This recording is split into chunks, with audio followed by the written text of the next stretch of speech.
Seguimos en UPAO Noticias, edición mediodía, son las 12:44 de la tarde. Está con nosotros aquí en estudios el abogado Dani Díaz, a la vez analista político, para conversar de un tema de relevancia nacional y también internacional. La expareja presidencial, el expresidente Ollanta Humala y la ex primera dama Nadine Heredia están en la cárcel en prisión preventiva por un supuesto caso de lavado de activos y haber recibido pues dinero mal habido durante la campaña. Vamos a analizar este caso y conocer de manera mucho más profunda sobre esta noticia de interés nacional e internacional. Bienvenido, abogado Dani Díaz, a UPAO Noticias. Buenas tardes. Muchas gracias, Alberto. Muchas gracias por la invitación para comentar estos temas de actualidad. Por supuesto, ¿no? Hoy día se presenta el abogado defensor, ¿no es cierto?, de la familia Ollanta Humala y Nadine Heredia, el recurso de apelación, ¿no es cierto? ¿Qué probabilidades existe de que esto proceda o se declare improcedente? ¿Cuál es la situación de este caso? Sí, bueno, en principio, haciendo una evaluación integral de lo que ha sido este mandato de prisión preventiva, desde mi punto de vista ha sido un mandato paradójico, con muchas incongruencias. Por un lado, a nivel de carga probatoria, la Fiscalía tiene un buen caso, un sólido caso, pero por otro lado, lo que la población a veces no entiende es que a nivel del acreditar elementos de convicción, digamos, para el peligro de fuga o peligro procesal, no se ha acreditado el peligro procesal. Entonces, por lo tanto, considero que esta medida, este mandato de detención, de prisión preventiva, deberá ser revocado en sala, porque no existen fundamentos para el peligro procesal. Es decir, los argumentos, si bien es cierto, son sólidos para en una eventual sentencia condenatoria, pero para el peligro procesal son endebles, son débiles. En otras palabras, no sirven de mucho y la sala deberá revocar ese mandato de prisión preventiva. Entonces, ¿coincide usted en que muchos abogados, magistrados han manifestado de que ha sido una situación arbitraria esta resolución del juez? Por supuesto. Por ejemplo, el mencionar un hecho concreto, por ejemplo, el caso Madre Mía, que si bien es cierto, tenemos la certeza de que ha habido compra de testigos, sin embargo es un caso que tiene la calidad de cosa juzgada y ese caso ya ha sido analizado en una anterior oportunidad. Recordemos que este caso ya viene de hace tiempo. En consecuencia, lo que tenía que acreditar Fiscalía era si desde la solicitud desestimada de prisión preventiva ha habido nuevos elementos de convicción que hagan generar en el juzgador la posibilidad de que haya un peligro procesal, un peligro de fuga. Y no ha habido elementos nuevos que acrediten la posible fuga. Es decir, lo que ha presentado son, por ejemplo, la transferencia de los bienes para sus hijas, que no es nada nuevo, eso ya pasó, pero los viajes, ¿no? Finalmente los viajes de las niñas... De vacaciones de las niñas, pues ¿no?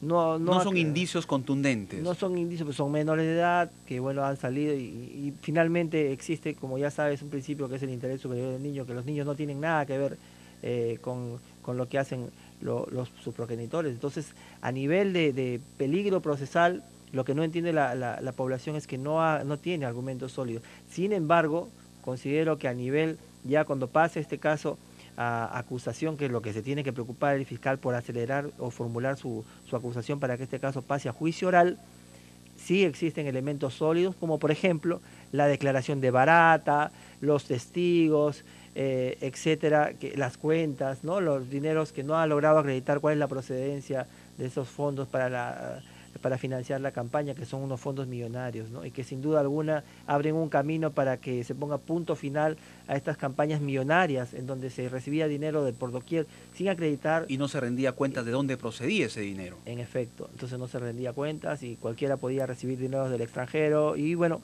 finalmente vemos lo que está pasando, ¿no? Claro. Ahora, se había también especulado en medios de comunicación, en las redes sociales, de que incluso ya la pareja Ollanta Heredia habían proyectado supuestamente un viaje a Francia y ahí refugiarse, ¿no? eso también carece de fundamento. Carece de fundamento, puesto que el mismo gobierno, a través de su embajada, ha emitido un comunicado, ¿no? Donde menciona que no han solicitado ningún asilo político. En consecuencia, pues la Fiscalía no tiene cómo acreditar el peligro procesal. Yo considero, al igual que muchos de mis colegas, que era suficiente con un impedimento de salida del país, y que con un impedimento de salida bastaba, ¿no? Yo creo que a nivel del peligro se ha armado todo un show, la población piensa que ya han sido sentenciados, cuando no es así. Claro.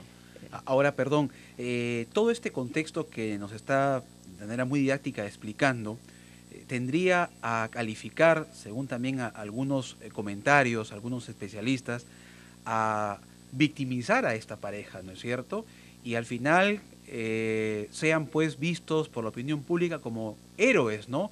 Que se los ha humillado en su honor propio. Entonces, ¿cómo resarcir esa situación por su dignidad como seres humanos?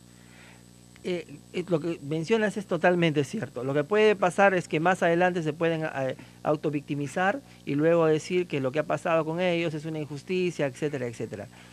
Y a mí lo que me preocupa es que este caso se pueda caer a nivel de sala, como parece que va a ocurrir, puesto que recordemos el caso Félix Moreno, ¿no? Que igual la Fiscalía no tenía sólidos elementos de convicción para acreditar la fuga de Félix Moreno, y el caso se cayó.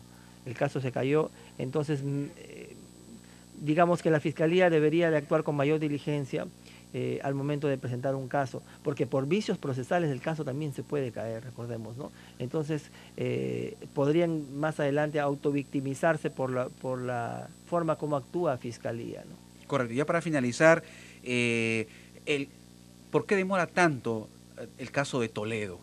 La opinión pública también cuestiona mucho, ¿no?, la forma como tan lenta, ¿no?, hasta de repente diligente que se está llevando en este caso. Sí. Bueno, el caso Toledo es un caso muy peculiar, a veces la población no entiende, ¿no? El ciudadano de a pie no entiende, pero lo que ha sucedido es que Toledo tiene la condición de residente de los Estados Unidos. En consecuencia, cuando tiene la condición de residente, los Estados Unidos se preocupa muchísimo, en demasía diría yo, por cuidar el debido proceso. La Constitución de los Estados Unidos protege muchísimo tanto a los ciudadanos como residentes de los Estados Unidos. Él se encuentra trabajando en los Estados Unidos, y para que se tiene que armar un cuaderno de extradición en donde ni siquiera interviene el gobierno peruano, interviene el fiscal de los Estados Unidos para formular una acusación. Esto puede llegar hasta la Corte Suprema de los Estados Unidos. Entonces no es tan sencillo, se sigue todo un trámite que es bastante formal.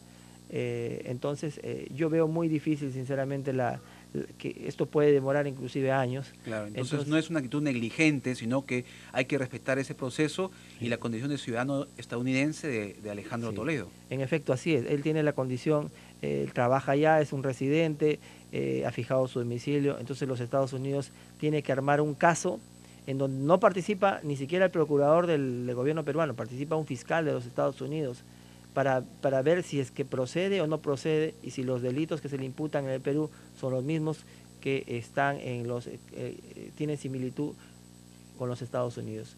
Entonces tiene que hacer una evaluación integral, y esto puede demorar, como repito, muchísimo tiempo, ¿no? Muy bien.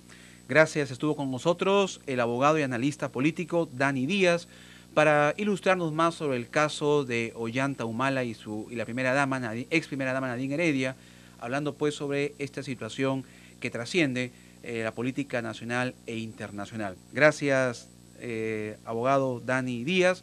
Hacemos una pausa y regresamos ya con la parte final de UPAO Noticias, edición mediodía.